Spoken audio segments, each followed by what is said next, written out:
சென்ற பதிவுல மகாபாரத கதையோட முக்கிய கதாபாத்திரமான சத்தியவதியோட தந்தை உபரிச்சரர் வசுவை பற்றி பார்த்தோம். தன்னுடைய மனைவியை பிரிந்து வேட்டைக்கு வந்த பொழுது அவருடைய உயிர் அணு யமுனை நதியில கலந்தது. அந்த உயிர் அணு என்ன ஆனதுன்னு இந்த பதிவுல பார்க்கலாம். தேவலோகத்துல மிகவும் அழகான, அடக்கமான, அறிவான ஒரு அப்சரஸ் தான் அத்ரிகா. அங்க இருந்த அப்சரஸ்கள்லையே ரொம்ப பொறுப்பானவங்க அவங்கதான்.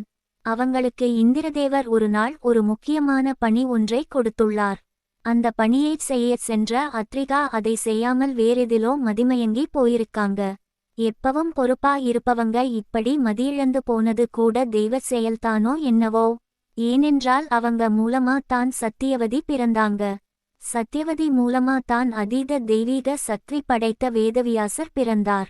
இந்த வேதவியாசருக்கு அனைத்து தெய்வீக குணமும் இருக்கணும்னு தான் தேவர்களுக்கு இணையான உபரிச்சரர் வசு சத்தியவதிக்கு தந்தையாகவும், அனைத்து தெய்வீக குணம் கொண்ட அத்ரிகா தாயாகவும் தெய்வீக நதியான யமுனையில சங்கமிச்சிருக்காங்க. அந்த சங்கமம் எப்படி நடந்தது? தன்னுடைய பொறுப்பை மறந்த அத்ரிகாவை இந்திரதேவர் மீனாக பிறப்பாயாகனு சபிச்சுட்டாரு கோவத்தில். அப்படி அவங்க மீனா பிறந்தது தான் சேடி ராஜ்யத்துல பாய்ந்து கொண்டிருந்த யமுனை நதியில். தன் மனைவி மீது கொண்ட அதீத காதலால தன்னை அறியாமல் உபரிச்சரரோட உயிர் அணு அந்த நதியில கலக்க அதை அங்க மீனா சுற்றிட்டு இருந்த அத்ரிகை விழுங்கிடுறாங்க. அந்த உயிர் அணு மூலமா கருத்தரிக்கிறாங்க.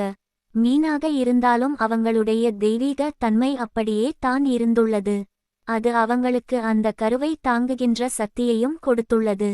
ஒரு நாள் மீனவன் ஒருவன் அந்த மீனை பிடித்து அதனுடைய வயிற்றை கிழிக்க அதிலிருந்து இரட்டை குழந்தைகள் வெளியே வந்துள்ளது. அந்த குழந்தைகள்ல ஒன்று தான் சத்தியவதி.